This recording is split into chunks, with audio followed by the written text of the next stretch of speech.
If your couch cushions are sagging, adding new stuffing can be a quick and easy fix. Unzip the cushions and add some extra quilt batting or polyester fiber fill. Then spread the filling out so that the stuffing is nice and even.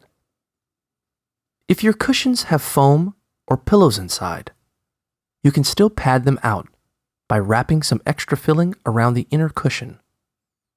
When you're done, zip the cushions up again and gently fluff them before putting them back on the couch. Sometimes couch cushions sag because the support structure underneath them starts to wear out. If you think this is the problem, try putting a sofa saver or a piece of plywood under the cushions to help hold them up. You can also replace the springs or the jute webbing under the cushions if those are starting to sag or break down.